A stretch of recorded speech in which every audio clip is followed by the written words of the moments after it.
Pemirsa, seorang anak dari pasangan suami istri tunanetra terancam tidak bisa mendaftarkan anaknya ke sekolah negeri lewat jalur afirmasi. Mirisnya pihak yang dinilai paling bertanggung jawab hanya bisa menyalahkan sistem PPDB ketimbang mencari jalan keluar dari permasalahan ini.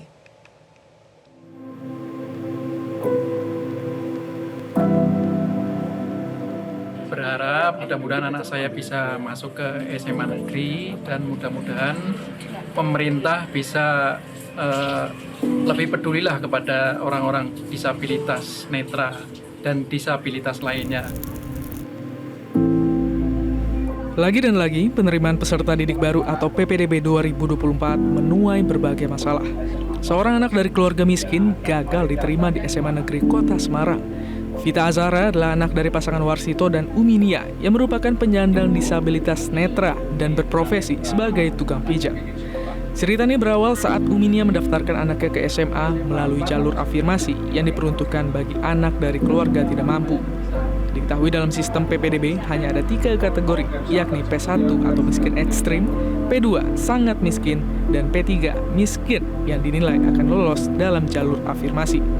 Sementara berdasarkan pendataan, keluarga Warsito dan Uminia masuk dalam kategori P4 atau rentan miskin, sehingga Vita tidak lolos dalam pendaftaran sekolah jalur afirmasi.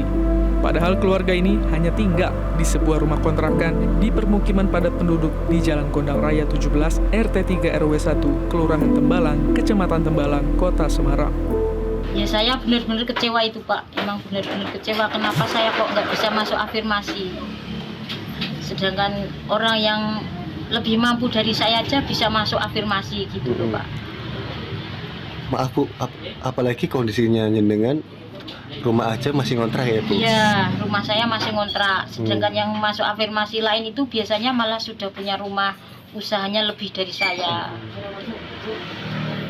Nah Ibu ini pekerjaannya apa Bu setiap harinya? Pijet aja, kalau aja. pas lagi ada tamu pijet, ya pijet. Kalau enggak ya nganggur. Uminia juga sempat mendaftarkan anaknya melalui jalur zonasi PPDB SMA Negeri di Kota Semarang. Namun wilayahnya tidak masuk dalam sistem zonasi SMA Negeri 9 dan SMA Negeri 15. Padahal jarak 2 sekolah itu dan rumah kontrakan yang ia tinggali tidak jauh.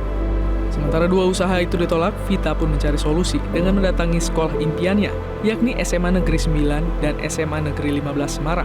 Namun petugas di lokasi hanya memberikan jawaban bahwa keluarganya tidak terdaftar dalam sistem PPDB. Perjuangannya tak sampai di situ saja.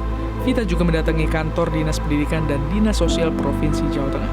Namun bukannya mengupayakan agar Vita sekolah di SMA Negeri, pihak dinas itu hanya memberikan jawaban adanya kesalahan sistem. Pas awal verifikasi pembuatan akun itu saya di situ kan ada opsi anak yang tidak mampu. Di situ tuh langsung otomatis tidak. Tapi saya belum tahu masalahnya karena masuknya golongan P4 itu. Waktu saya verifikasi ke SMA 9, saya ditanyain kira-kira mau masuk jalur apa. Saya jawab mau masuk jalur afirmasi tapi tidak bisa. Terus pihak SMA 9 menyarankan untuk masuk jalur zonasi kalau enggak lewat prestasi. Habis itu saya bilang sama orang tua karena saya tidak bisa masuk jalur afirmasi, saya mengurus ke dinas sosial dan dinas pendidikan, tapi dinas sosial sama dinas pendidikan tidak bisa karena itu sistem. Kini Uminia dan Warsito berharap pemerintah bisa mengatasi masalah yang dihadapi anak sematawayangnya dalam melanjutkan pendidikan ke jenjang sekolah menengah atas. Mereka juga berharap data DTKS bisa diperbaiki dan disesuaikan dengan kondisi fakta yang ada di lapangan. Dari Kota Semarang, Jawa Tengah, Deo Dwi, Metro TV. Jelajahi cara baru mendapatkan informasi. Download Metro TV Extend sekarang.